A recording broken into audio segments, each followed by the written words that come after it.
सुखदेव सिंह आप सभी का स्वागत करता हूं अपने YouTube चैनल CGPSC नॉलेज में। दोस्तों, जब हमारी ग्रामीण विकास वाली वीडियो सीरीज चल रही है उसमें हम सामाजिक अंकेक्षण यानी सोशल ऑडिट वाला एक वीडियो कवर कर चुके हैं।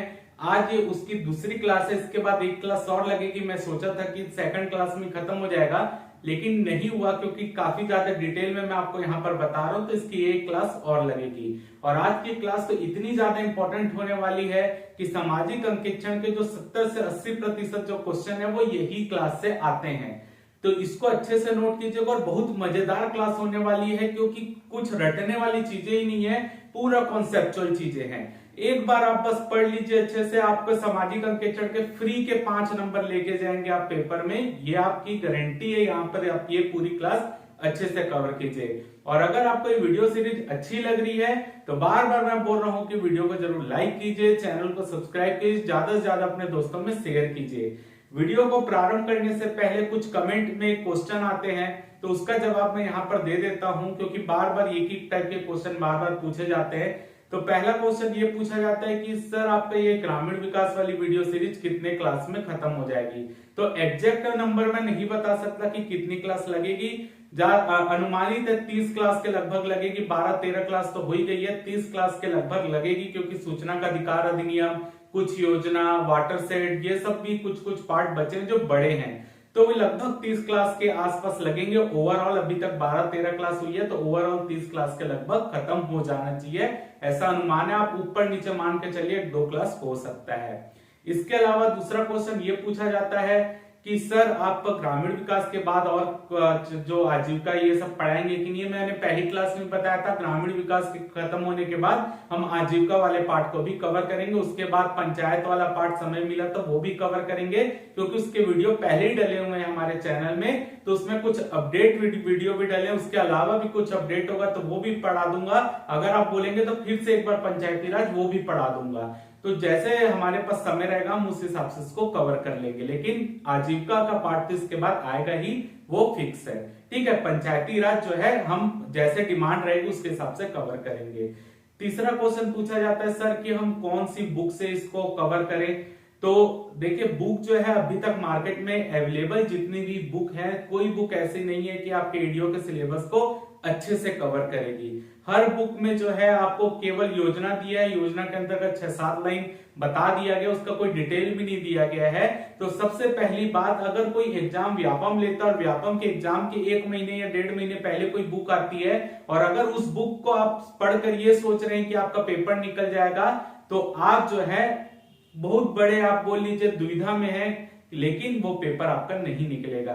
पेपर के पहले जो भी बुक आती है, केवल एक बुक में आपका पूरा सिलेबस दे दिया जाता है, उस बुक से कभी भी आपका पेपर नहीं निकलने वाला, साफ बता रहा। देखिए यहाँ पे हमारे यहाँ थोड़ा सा अगर आप देखेंगे, कई हमारे YouTube चैनल भी, मेरे को बोलना नहीं चाहिए लेकिन मैं तब भी स्टूडेंट के हित में ये चीज बोल रहा हूँ, कई हमारे YouTube चैनल ऐसे भी हैं जो वर्तमान में क्लास नहीं ले रहे हैं, लेकिन वो क्या कर रहे हैं, इंतजार कर रहे हैं कि कोई बुक मार्केट में छप के, उनको मेहनत नहीं करना है, वो केवल इंतजार कर रहे हैं बुक का कि कोई मार्केट में बुक आए और उसी के बुक के अनुसार अपना वीडियो बनाए और उसको आपको बता दे।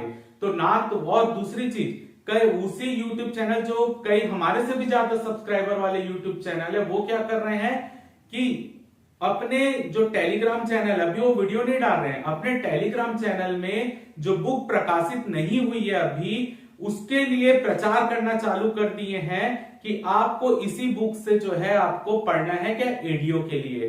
ठीक है, यानी वो क्या कर लिए हैं कि वो पब्लिशर से जो वो बुक छापता है एडीओ की, जो कि बहुत फेमस है हमारे छत्तीसगढ़ में, और उनकी छत्तीसगढ़ की भी बुक आती जो थोड़ी बहुत अच्छी बुक है, लेकिन वर्तमान में व्यापम और पीएससी के क्वेश्चन जो आ रहे हैं वो उस बुक से भी नहीं आते हैं।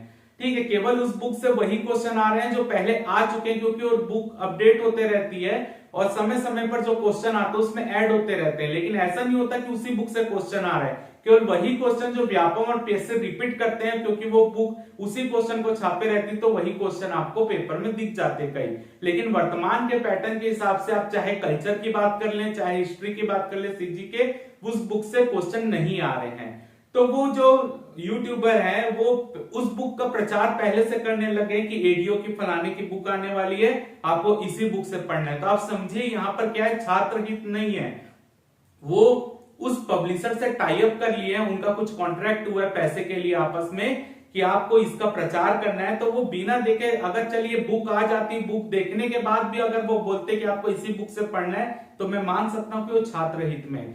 लेकिन वहां पे अभी बुक छपी भी नहीं है, उनको ये भी नहीं पता कि बुक में कंटेंट क्या रहने वाला है। वो पहले से अपने प्रचार में लगे, उनकी उसी बुक की जो है शुरू पेज की फोटो डाल दे रहे हैं, जो फ्रंट पेज रहता है उसकी फोटो डाल रहे कि आपको यही बुक लेनी है और इसी बुक से आपको पढ़ना है और आपकी तैयारी हो जाएगी। तो देखिए वो भी आपको मूर्ख बना रहे हैं, तो आप समझदार हैं। तो अगर आपको वीडियो के अलावा कहीं से भी कुछ पढ़ना है, तो अब कोई बुक इसके वीडियो के लिए कोई बुक सफिशिएंट नहीं है, आपको जाना पड़ेगा गवर्नमेंट की साइट में। थोड़ी सी मेहनत आपको भी करनी पड़ेगी गवर्नमेंट साइट में, चाहे इंडियन गवर्नमेंट हो, सीजी गवर्नमेंट हो, उनके ग्रामीण विकास विभाग के साइट में जाइए और चीजों को वहां से निकालिए। कई सारे पीडीएफ मौजूद होंगे, उस पीडीएफ से आपके लिए जो कंटेंट इंपॉर्टेंट हो सकता है वो पढ़ने की कोशिश कीजिए।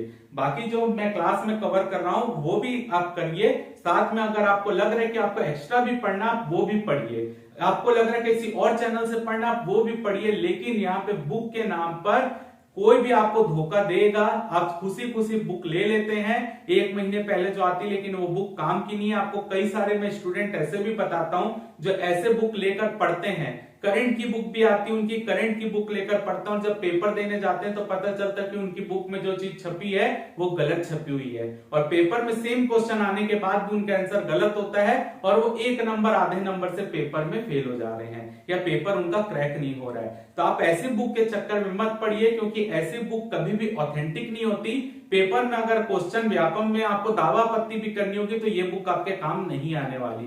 तो इसलिए आप गवर्नमेंट साइट से पढ़िए।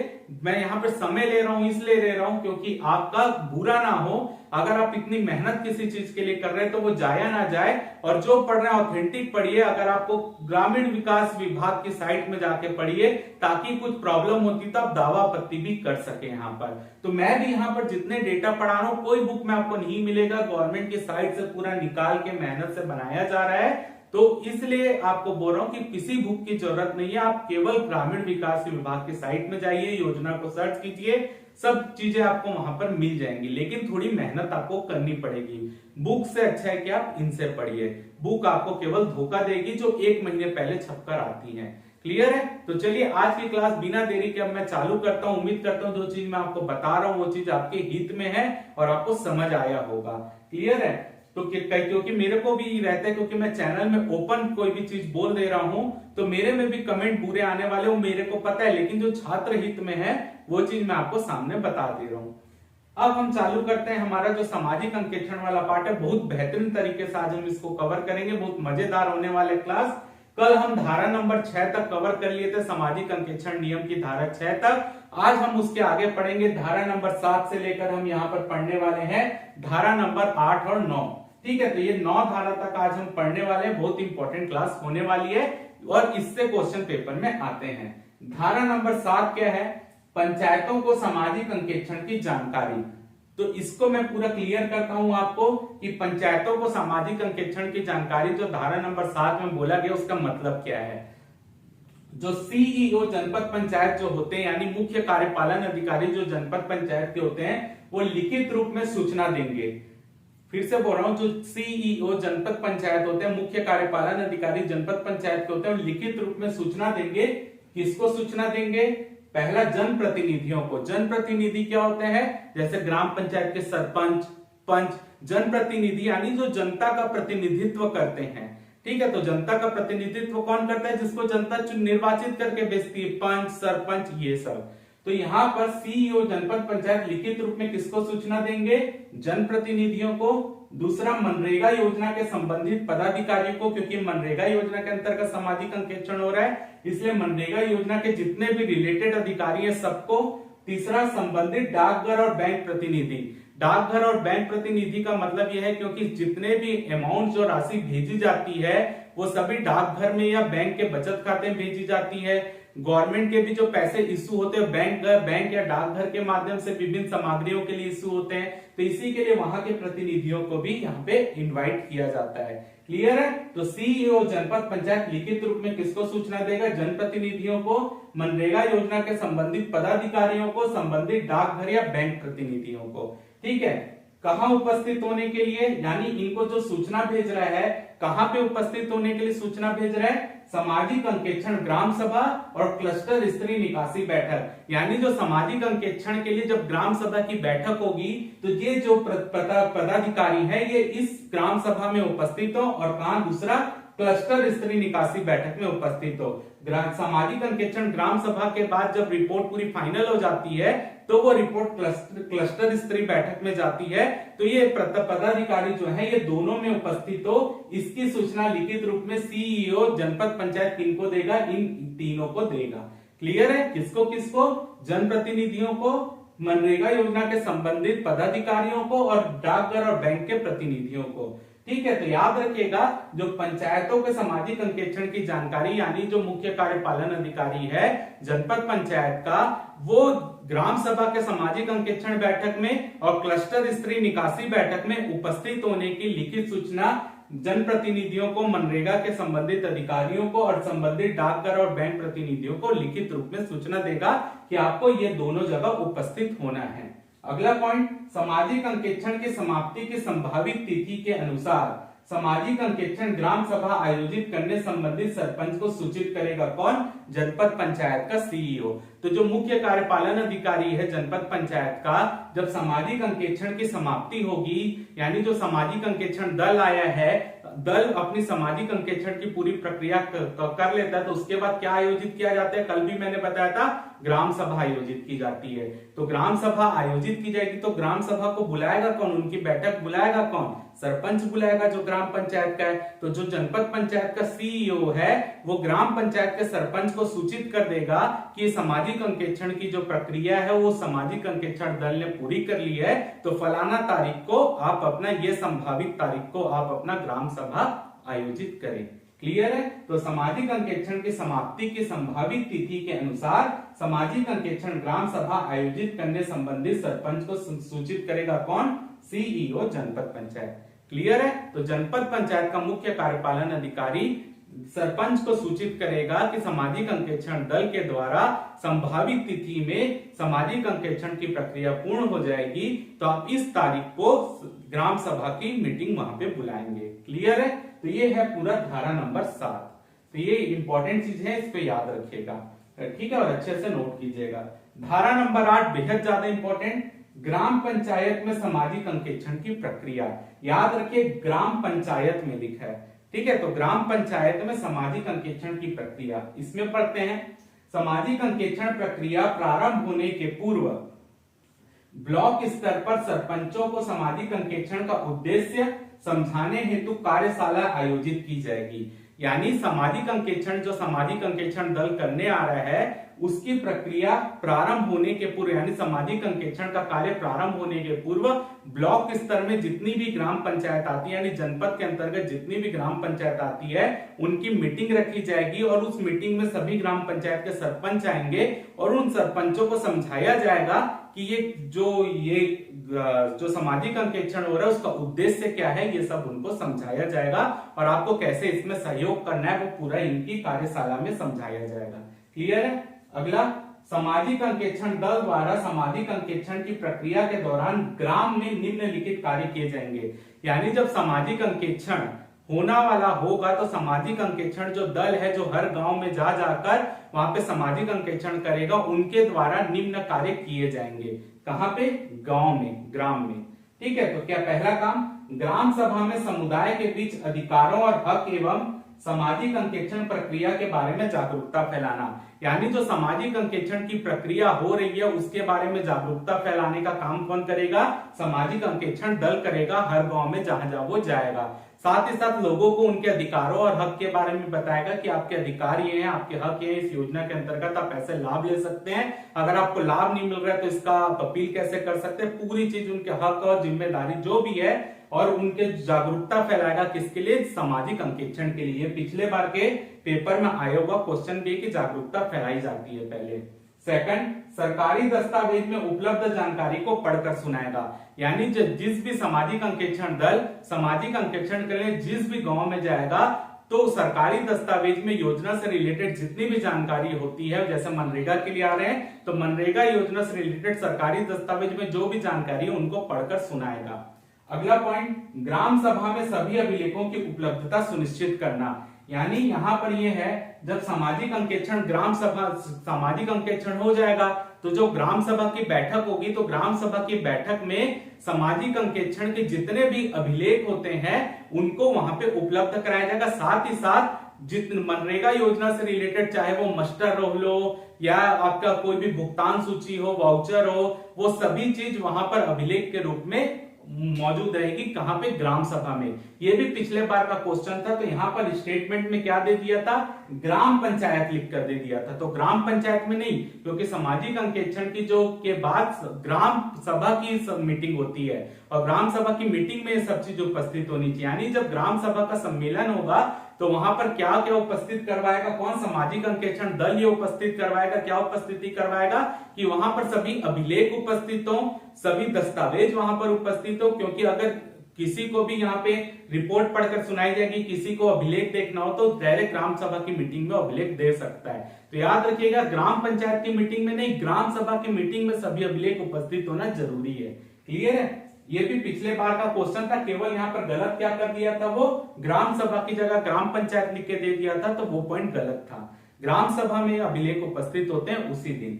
अगला पॉइंट, मजदूरों व आम जनता की समस्त पीड़ा को ग्राम सभा में लिखित में लिखा जाएगा। यानी जब ये रिपोर्ट पढ़कर सुनाई जाएगी तो ग्राम सभा में जितने भी लोग हैं जो रिपोर्ट से असंतुष्ट है या उनको कुछ पीड़ा है, कुछ प्रॉब्लम है इस योजना से रिलेटेड, तो वो वहां पर उनको बताएंगे और सामाजिक अंकेक्षण दल उसको नोट करेगा। क्लियर है? अगला पॉइंट, मजदूर जिसका नाम घरेलू सर्वेक्षण के माध्यम से मस्टर रोल में दर्ज है उसके संपर्क स्थापित करके मस्टर रोल का सत्यापन करना। क्योंकि जैसे सामाजिक अंकेक्षण दल आएगा, वो गांव के जितने भी मनरेगा से रिलेटेड मजदूर हैं उनके घर जाएगा और घर जाकर उनसे जो, क्योंकि मस्टर रोल तो इनके पास रहेगा सामाजिक अंकेक्षण दल के पास, तो वो देखेगा कि मस्टर रोल में लिखा हुआ है कि ये व्यक्ति जो है इतने दिन काम किया है, तो उस व्यक्ति का पता भी लिखा होता है। तो उस व्यक्ति के घर जाएंगे, उसका नाम देखेंगे, उससे पूछेंगे आपने इतना दिन काम किया है कि नहीं, आपको इतने दिनों का भुगतान हुआ है कि नहीं, तो वो उनकी सभी जानकारी को सत्यापित करेंगे मस्टर रोल, और वो मजदूर जो जानकारी बताएंगे जिनके घर जाएंगे उनको सत्यापित करके यहाँ पर सामाजिक अंकेक्षण दल सत्यापित करेगा उसको, यानी वो सही है कि नहीं जानकारी वो रिलेट करेगा। अगला पॉइंट, शासकीय दस्तावेजों के संदर्भ में सामग्री भुगतान वाउचर कार्य की गुणवत्ता का सत्यापन करना। जितने भी सामग्री भुगतान किया गया उतना सामग्री आया है कि नहीं, जो कार्य किया गया वो सही किया गया है कि गुणवत्ता पूर्वक है कि नहीं, सभी की जांच कौन सत्यापित कौन करेगा? सामाजिक अंकेक्षण दल। अगला पॉइंट, वित्तीय रिपोर्ट की प्रामाणिकता व विश्वसनीयता हेतु बैंक डाकघर विवरण का सत्यापन करना। यानी जो बैंकों के माध्यम से जो पैसे आए हैं वो सही जगह यूज हुए कि नहीं, जो भुगतान दिखाया जा रहा है कि इतने समय बैंकों से निकाला गया है, जिस व्यक्ति के लिए निकाला गया है, जिस सामग्री के लिए निकाला गया उसके लिए यूज हुआ है कि नहीं, और जितना पैसा बोला जा रहा है उतना पैसा इश्यू हुआ था कि उससे ज्यादा हुआ था, वो सबको यहाँ पर बैंक और डाकघर की लिस्ट ले ली जाएगी कि कहाँ कहाँ कितना पैसा क्रेडिट हुआ है, कहाँ डिपॉजिट हुआ है, सब चीज की लिस्ट को मतलब सत्यापित किया जाएगा, मतलब मिलाकर देखा जाएगा कि सही जगह यूज हुआ है कि नहीं, जहां पर अधिकारी दिखा रहे हैं कि हमने यहाँ पर यूज किया वहीं यूज हुआ है कि नहीं, वो सब सत्यापित होगा। अगला पॉइंट, किसी मुद्दे पर मजदूरों के मौखिक व लिखित बयान दर्ज करना। यानी जो भी मजदूर यहाँ पर कुछ प्रॉब्लम बताएंगे कि हमको इस योजना का ये लाभ नहीं मिला, ये नहीं मिला, जो भी बता रहे हैं उसको लिखित और मौखिक रूप में रिकॉर्ड किया जाएगा, ताकि भविष्य में जब कार्रवाई हो किसी अधिकारी के ऊपर तो उनके पास लिखित प्रमाण हो या मौखिक प्रमाण हो। अगला पॉइंट, निधि के किसी भी प्रकार दुरुपयोग की स्थिति में, यानी जो पैसा इशू किया गया है उसका किसी भी प्रकार का दुरुपयोग की स्थिति में उत्तरदायी व्यक्ति और इस निधि के अंतिम रूप से प्राप्तकर्ता की पहचान करना और इसे रिपोर्ट में प्रदर्शित करना। यानी जो निधि जारी की गई थी कि इस योजना के अंतर्गत इतना खर्चा करना है, तो उस खर्चा सही हुआ है कि नहीं, और अगर खर्चा गलत जगह हुआ है तो जहां पर मिलना था उसको ना मिलकर जिस गलत व्यक्ति को मिला है उसकी भी पहचान की जाएगी और दोनों को सत्यापित करके रिपोर्ट यहाँ पर पेश की जाएगी ग्राम सभा के सामने। यानी जो निधि का गलत प्रयोग जो व्यक्ति किया उसके ऊपर भी इंक्वायरी बैठेगी, और जिस व्यक्ति ने उसका गलत उपयोग करके जिसको पैसा दिया गया उसके ऊपर भी इंक्वायरी बैठेगी। यानी दोनों के ऊपर इंक्वायरी बैठेगी, किस पे? इनकी रिपोर्ट के आधार पर जो सामाजिक अंकेक्षण दल बनाएगा। क्लियर है? अब हम देखते हैं धारा नंबर 8, बहुत ही ज्यादा इंपॉर्टेंट धारा। धारा नंबर 9 बहुत ज्यादा इंपॉर्टेंट धारा है, सामाजिक अंकेक्षण ग्राम सभा। सामाजिक अंकेक्षण ग्राम सभा यानी जो ग्राम सभा की बैठक हो रही है समाज इनकी रिपोर्ट की जांच करने के लिए, तो वही है सामाजिक अंकेक्षण ग्राम सभा, और इसी से 2 से 3 क्वेश्चन तो बनते ही हैं। ठीक है, तो सामाजिक अंकेक्षण ग्राम सभा क्या है वो देख लेते हैं। सामाजिक अंकेक्षण विशेष ग्राम सभा की तिथि, स्थान व समय मिनिमम 7 दिन पूर्व ग्राम पंचायत की सूचना पटल पर प्रदर्शित की जाएगी। यानी ग्राम सभा का आयोजन जब किया जाएगा, यानी सामाजिक अंकेक्षण दल अपनी रिपोर्ट बना लिया, तो उस रिपोर्ट को कहां पेश किया जाएगा, ग्राम सभा में। तो ग्राम सभा की बैठक जब होनी है उसके 7 दिन पहले उस बैठक की सूचना की बैठक कौन सी तिथि को होनी है, कौन से स्थान पे होनी है, कौन से समय में होनी है, ये 7 दिन पहले ग्राम पंचायत का जो नोटिस बोर्ड होता है वहां पर उसको चिपका दिया जाएगा, और साथ ही साथ गांव के दीवारों में उसको लिखवाया जाएगा कि इस दिन सामाजिक अंकेक्षण का आयोजन होना है। पोस्टर छपवाए जाएंगे कि इस दिन सामाजिक अंकेक्षण होना है ग्राम सभा में। ठीक है, तो यहाँ पर सामाजिक अंकेक्षण विशेष ग्राम सभा की तिथि, स्थान व समय कम से कम मिनिमम 7 दिन पूर्व ग्राम पंचायत की सूचना पटल यानी नोटिस बोर्ड पर प्रदर्शित की जाएगी। यह सूचना प्रत्येक परिवार को भेजी जाएगी, यानी जितने भी परिवार ग्राम में रहते हैं सबको सूचना भेजी जाएगी। साथ ही साथ दीवार में लेखन व पोस्टर चिपकाए जाएंगे कि सामाजिक अंकेक्षण ग्राम सभा में होना है। क्लियर है, कम मिनिमम 7 दिन पूर्व। अगला पॉइंट, जिला कार्यक्रम समन्वयक। जिला कार्यक्रम समन्वयक कौन होता है, जिला कलेक्टर होता है, डिस्ट्रिक्ट कलेक्टर। जिला कार्यक्रम समन्वयक यानी डिस्ट्रिक्ट कलेक्टर ग्राम सभा में प्रतिभागिता हेतु कलेक्टर प्रतिनिधि के रूप में किसी एक अधिकारी को नामांकित करेगा जो ग्राम सभा का नोडल अधिकारी या स्वतंत्र पर्यवेक्षक होगा। यानी कलेक्टर अपने प्रतिनिधि को नियुक्त करेगा जब ग्राम सभा में सामाजिक अंकेक्षण होगा, यानी जो सामाजिक अंकेक्षण दल रिपोर्ट दे रहा है उसके लिए सामाजिक अंकेक्षण की प्रक्रिया ग्राम सभा में होगी उस रिपोर्ट की जांच के लिए। तो उस मीटिंग में, ग्राम सभा की मीटिंग में कलेक्टर अपने प्रतिनिधि के रूप में एक नोडल अधिकारी को भी नियुक्त करेगा जिसको स्वतंत्र पर्यवेक्षक कहा जाएगा। यानी उस मीटिंग में, जो ग्राम सभा की मीटिंग होनी है, वहां पर एक कलेक्टर का प्रतिनिधि भी शामिल होगा जो कि नोडल अधिकारी या स्वतंत्र पर्यवेक्षक होगा। यह भी पिछले बार पेपर में पूछा गया क्वेश्चन है कि नोडल अधिकारी की भी या जिम्मेदार अधिकारी की नियुक्ति की जाती है। ठीक है, जो ग्राम सभा का नोडल अधिकारी होगा स्वतंत्र पर्यवेक्षक होगा। अगला पॉइंट, विशेष ग्राम सभा का आयोजन सर्वसुलभ छायादार सार्वजनिक स्थल पर किया जाएगा। यानी जो ग्राम सभा का आयोजन होगा वो ऐसे स्थान पर किया जाएगा जहां पे छायादार स्थान हो। ज्यादातर ये खुले में इसका आयोजन किया जाता है, यानी बाहर किसी ऐसे भवन वन में नहीं होता आयोजन, बाहर पेड़ वेड़ के नीचे आयोजित किया जाता है। क्लियर है, तो विशेष ग्राम सभा का आयोजन सर्वसुलभ छायादार सार्वजनिक स्थल पर किया जाए। ये यहाँ पर देखा जाएगा कि इसका आयोजन सर्वसुलभ छायादार स्थल पर हो। अगला पॉइंट, ग्राम सभा में कोरम की पूर्ति अनिवार्य है। यानी जो ये विशेष ग्राम सभा बुलाई जाएगी इसमें कोरम यानी गणपूर्ति का होना आवश्यक है। कोरम क्या होता है, वो न्यूनतम संख्या जो किसी भी सम्मेलन को प्रारंभ करने के लिए आवश्यक होती है।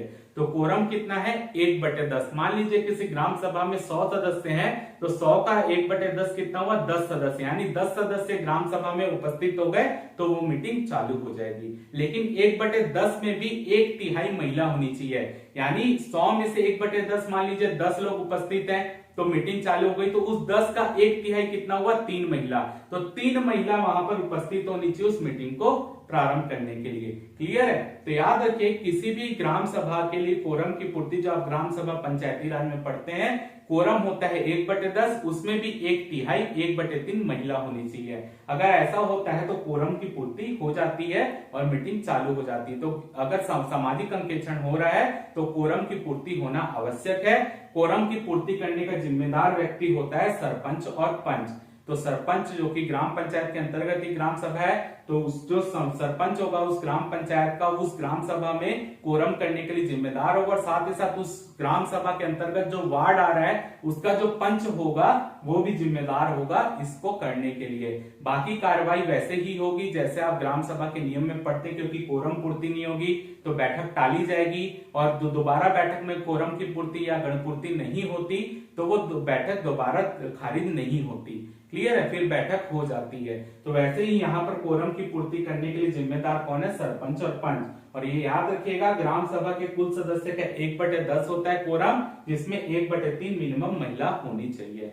क्लियर है। अगला पॉइंट देखते हैं, ये बहुत ज्यादा इंपॉर्टेंट पॉइंट है। ग्राम सभा की अध्यक्षता ग्राम पंचायत के जनप्रतिनिधि के स्थान पर ग्राम सभा द्वारा स्वीकार्य अन्य किसी व्यक्ति द्वारा की जाएगी जो किसी क्रियान्वयन एजेंसी का हिस्सा ना हो। यानी ये जो ग्राम सभा की बैठक होगी, ये पिछले बार का भी क्वेश्चन है, इस बैठक की अध्यक्षता कौन करेगा? तो बैठक की अध्यक्षता देखिए यहाँ पर लिखे ग्राम पंचायत के जनप्रतिनिधि के स्थान पर। ग्राम पंचायत का जनप्रतिनिधि कौन होता है? सरपंच होता है। तो सरपंच इसकी अध्यक्षता नहीं करेगा। हम नॉर्मल जब ग्राम सभा पढ़ते हैं तो उसमें क्या बोलते हैं? ग्राम सभा की अध्यक्षता सरपंच करेगा, सरपंच नहीं है तो उप सरपंच करेगा। ठीक है, लेकिन यहाँ पर सरपंच भी नहीं कर सकता, उप सरपंच भी नहीं कर सकता। मीटिंग की अध्यक्षता कौन करेगा? जिस दिन ग्राम सभा का सम्मेलन ये होगा, ग्राम सभा के जितने सदस्य होते हैं, यानी जितने भी वयस्क सदस्य जो ग्राम में होते हैं वो ग्राम सभा के सदस्य होते हैं। तो ग्राम सभा के जितने भी सदस्य हैं वो अपने बीच में से किसी एक व्यक्ति को निर्वाचित करेंगे कि वो उस दिन ग्राम सभा की अध्यक्षता करे। यानी मान लीजिए वहां पर 50 लोग आए हैं, तो 50 लोग ही आपस में से डिसाइड कर लेंगे कि आज ये व्यक्ति अध्यक्षता करेगा। तो ऐसे याद रखिएगा। तो ग्राम सभा की अध्यक्षता ग्राम पंचायत के जनप्रतिनिधि, जनप्रतिनिधि यानी जनता जिसको चुनती है वो नहीं करेगा। यानी ना तो सरपंच करेगा, ना तो पंच करेगा, ना तो उप सरपंच करेगा। तो ऐसे सम्मेलन की अध्यक्षता कौन करेगा? ग्राम सभा द्वारा स्वीकार्य अन्य किसी व्यक्ति, यानी उस दिन जो ग्राम सभा की मीटिंग में व्यक्ति, उसमें से किसी एक व्यक्ति को चुना जाएगा, ग्राम सभा के द्वारा ही वो उस दिन मीटिंग की अध्यक्षता करेगा, जो किसी क्रियान्वयन एजेंसी का हिस्सा ना हो। यानी वो ऐसा ना हो कि मनरेगा योजना के अंतर्गत वो कोई अधिकारी हो, या वो ये जो आपका सामाजिक अंकेक्षण दल बने उसका अधिकारी हो, वो भी नहीं हो सकता। कोई अधिकारी अध्यक्षता नहीं करेगा, ना ही जनप्रतिनिधि। अध्यक्षता कौन करेगा? जिसको जनता उस दिन अपने बीच में से चुनेगी। क्लियर है। अगला पॉइंट, ग्राम पंचायत सामाजिक अंकेक्षण दल के अपेक्षा के अनुसार ही ग्राम सभा आयोजित करेगी। यानी ग्राम सभा का आयोजन तभी किया जाएगा जब सामाजिक अंकेक्षण दल जिस डेट में बोलेगा। ऐसा नहीं कि सामाजिक अंकेक्षण दल की परमिशन के बिना ग्राम सभा आयोजित नहीं की जाएगी, क्योंकि सामाजिक अंकेक्षण दल अपनी रिपोर्ट बनाएगा। रिपोर्ट बनाने के बाद वो जिस डेट में बोलेगा उस डेट में ही सरपंच ये मीटिंग बुलाएगा ग्राम सभा की। क्लियर है। अगला पॉइंट, सामाजिक अंकेक्षण के निष्कर्षों को ग्राम सभा में पढ़कर सुनाया जाएगा और इसके प्रत्युत्तर को दर्ज किया जाएगा और संबंधित व्यक्ति का हस्ताक्षर और अंगूठा लगवाया जाएगा। यानी जो सामाजिक अंकेक्षण की रिपोर्ट सामाजिक अंकेक्षण दल ने बनाई है उसको वहां पर पढ़कर सुनाया जाएगा ग्राम सभा में, और उसके बाद कोई प्रति उत्तर करना चाहता है, यानी उससे वो संतुष्ट नहीं है, उस पर कोई क्वेश्चन पूछना चाहता है कि ये राशि यहाँ पे कितनी कम क्यों हुई या ज्यादा, तो जो भी है वो व्यक्ति अगर पूछना चाहता है तो ग्राम सभा में वो पूछ सकता है, और वो जो भी पूछेगा उसका जो भी प्रश्न और उसका जो उत्तर होगा वो वहां पर नोट किया जाएगा रिपोर्ट में, और वहां पर उस व्यक्ति जिसने पूछा उसका हस्ताक्षर या अंगूठा वो जो भी करना चाहे वो लगवाया जाएगा। अगला पॉइंट, यदि कोई व्यक्ति सामाजिक निरीक्षण के निष्कर्षों से व्यथित है तो वो नोडल अधिकारी की उपस्थिति में उस विषय पर पुनः परीक्षण करने के लिए बोलेगा। यानी जो सामाजिक अंकेक्षण दल ने रिपोर्ट बनाई है वहां पर ग्राम सभा में उपस्थित कोई व्यक्ति उस रिपोर्ट से संतुष्ट नहीं है, व्यथित है, तो वो अपना नोडल अधिकारी, क्योंकि कलेक्टर नियुक्त किया रहता है जिसको स्वतंत्र पर्यवेक्षक भी बोल रहे हैं, वहां पर उसकी उपस्थिति में बोलेगा मैं फलाने चीज से संतुष्ट नहीं हूं। तो जो नोडल अधिकारी है वो दोबारा उसका परीक्षण करने बोलेगा उस जिससे वो संतुष्ट नहीं है, और परीक्षण करने के बाद उसकी जो भी रिपोर्ट है उसको वहीं पर दर्ज कर लेगा। क्लियर है। अगला पॉइंट, इसके सभी पदाधिकारी उपस्थित रहेंगे। इसमें सभी पदाधिकारी उपस्थित रहेंगे। कौन पदाधिकारी? जो ये 3 जनप्रतिनिधि, मनरेगा योजना के संबंधित पदाधिकारी और संबंधित डाकघर और बैंक प्रतिनिधि इस ग्राम सभा की मीटिंग में भी उपस्थित रहेंगे। अगला पॉइंट, पूर्ण वीडियो रिकॉर्डिंग होगी, यानी जो ग्राम सभा का ये सम्मेलन होगा उसकी वीडियो रिकॉर्डिंग भी की जाएगी। क्लियर है। तो याद रखिएगा यहाँ पर क्योंकि मैंने ये लाइन बता दी है कि ग्राम सभा में दस्तावेज, जिस दिन ग्राम सभा का सम्मेलन होता है उस दिन सारी दस्तावेज रखे जाते हैं वहां पर, इसलिए मैं दोबारा यहाँ पर नहीं लिखा हूं। तो याद रखिएगा कि ग्राम सभा की जब मीटिंग होती है, विशेष सम्मेलन, तो जितने भी मनरेगा योजना से रिलेटेड दस्तावेज है वो वहां पर रखे जाते हैं ताकि लोग उसको देख सकें। क्लियर है। और यहाँ पर एक चीज और याद रखिएगा कि सामाजिक अंकेक्षण जब होने वाला रहता है तो 1 महीने पहले से उसके एजेंडे का बता दिया जाता है, गांव गांव में प्रचार करना चालू हो जाता है एजेंडे का कि अब सामाजिक अंकेक्षण इस बार ऐसे इस तरीके से होने वाला है। तो एजेंडे की घोषणा 1 महीने पहले, क्योंकि सामाजिक अंकेक्षण तो हर साल के पहले मतलब हर वर्ष के पहले में ही डिसाइड हो जाता है। सामाजिक अंकेक्षण इकाई जिला प्रशासन से मिलके प्रत्येक वर्ष के प्रारंभ में तय कर लेती कि कब कहां सामाजिक अंकेक्षण होना है। तो जहां जब भी होना है उसके 1 महीने पहले से एजेंडे के घोषणा कर दी जाती कि इस तरीके से इस बार सामाजिक अंकेक्षण होगा, उसका प्रचार प्रसार चालू हो जाता है। ठीक है, लेकिन जो बाकी डिटेल मैंने यहाँ पर आपको बता दी, तो आपसे पूछेगा एजेंडे की घोषणा कब होती है। एजेंडे की घोषणा 1 महीने पूर्व ही कर दी जाती कि इस तरीके से सामाजिक अंकेक्षण होगा। दलों को भी समझा दिया जाता है कि इस तरीके से सामाजिक अंकेक्षण होगा।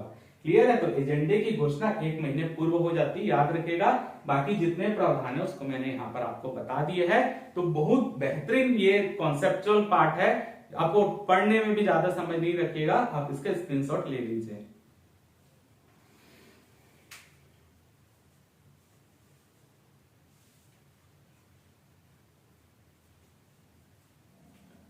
तो अभी एक क्लास और लगेगी इसको कंप्लीट करने में, क्योंकि 15 धारा अभी 9 धारा तक ही हुआ है। इसको एक क्लास और लगेगा, उसमें पूरा कंप्लीट हो जाएगा। आराम से आप 3 क्लास में 5 नंबर फ्री के पाएंगे। पूरा कॉन्सेप्चुअल चीज है। तो उम्मीद करता हूं कि आपको ये वीडियो अच्छा लगा होगा। वीडियो में एक अच्छी नई जानकारी आपको मिली होगी। वीडियो अच्छा लगा तो वीडियो को जरूर लाइक कीजिए, चैनल को सब्सक्राइब कीजिए, ज्यादा से ज्यादा शेयर कीजिए। फिलहाल के इस वीडियो में सिर्फ इतना ही। जय भारत, जय छत्तीसगढ़।